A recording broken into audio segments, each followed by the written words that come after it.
Hi, good morning. I'm John Moon with Wells Fargo, and thank you, Harold, for that incredibly powerful and inspirational story and vision. And thank you, OFN, and thank you for once again bringing together the collective leadership in finance and community development to focus on solving some of our nation's biggest challenges.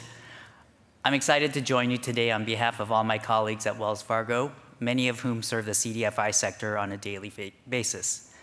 First, I want to congratulate Harold Pettigrew on his appointment as the new president and CEO of OFN. You can tell he's an extraordinary leader. Harold, we look forward to working with you and continuing our long-standing relationship with OFN. In my role leading sustainability philanthropy at Wells Fargo, I was going to say a bunch of things about climate, but I don't need to because Harold did an amazing job of making the case. But I was here at OFN's conference last year, and it's amazing to see how much the sector has changed since last year's conference, where there seemed to be a smallish group of CDFIs that were active in the climate space. But today, words like greenhouse gas reduction fund, climate justice, net metering, sequestration, power purchase agreements, tariff on-bill financing roll right off of people's tongues so easily, right? But seriously, this is the power of transformation. In one way, we're adapting to the collective power and reach of the CDFI sector to bring new forms of financing around climate change. But in another way, this is an opportunity to reimagine our systems to produce more equitable outcomes.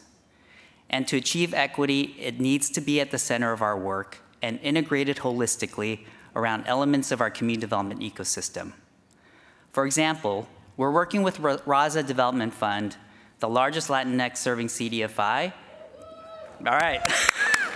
And Annie, I don't know if you're out there, but we're working with them serving to support a pipeline of greenhouse gas reduction fund eligible projects, like in East LA around sustainable affordable housing, potentially integrating affordable housing, climate, health, and equity.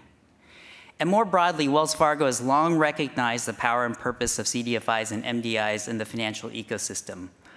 We've been actively engaging with and investing in the CDFI industry for more than 2 decades.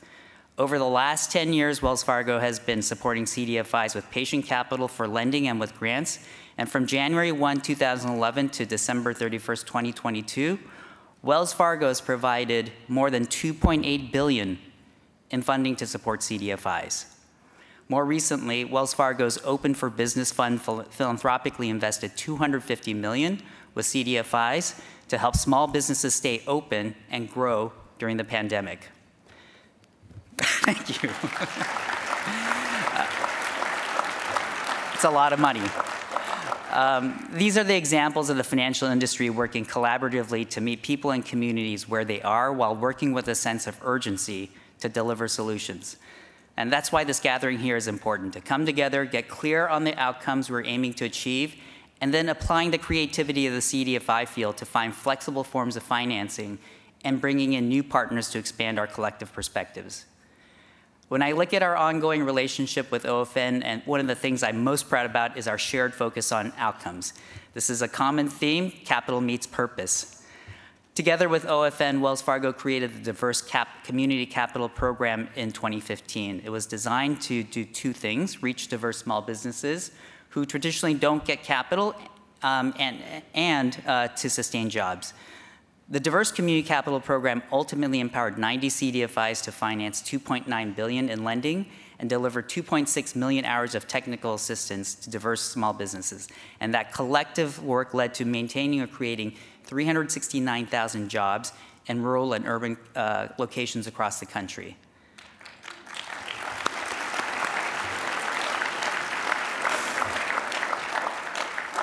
This outcome-driven mindset is core to what we do in our business, and that's what we want to do more of in our philanthropic investments. At the Wells Fargo Foundation, we're focused on 4 key areas: small business growth, housing access and affordability, financial health, and sustainability, a recent addition. In particular, we're centering equity in how we execute these priorities, meaning that it's not a lens we add to the end to pressure test ideas, but it's an anchor how we make funding decisions and set outcomes with partners. For example, Many of you know we've long supported OFN's Native CDFI Awards. Beyond that support, we recently launched Invest Native, a 2-year, $20 million initiative to drive outcomes in Native communities around housing, financial health, sustainability, and small business.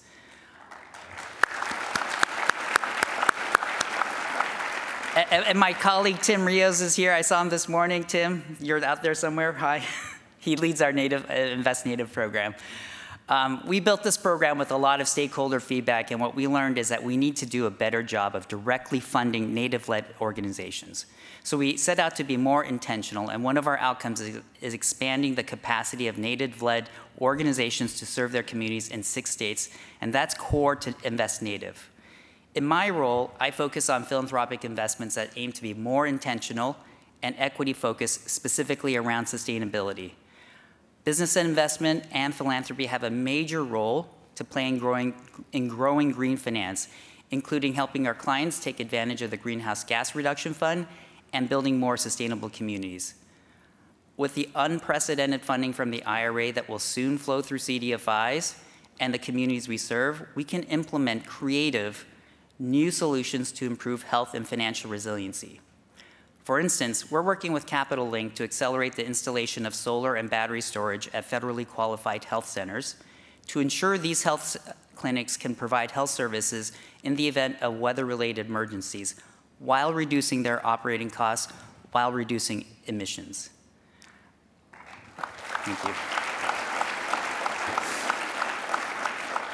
And this is just the tip of the iceberg, no pun intended, of the potential to reimagine more holistic solutions using the decades of financial expertise the sector has built, and most importantly, the knowledge and partnership we have formed with our communities. I know I speak on behalf of my colleagues at Wells Fargo that we want to partner with you. We want to push the frontier of what's possible. With that, please stay tuned for a special announcement we will be making tomorrow about what's possible. Thank you all for your collaboration and deep commitment to serving our communities. Thank you.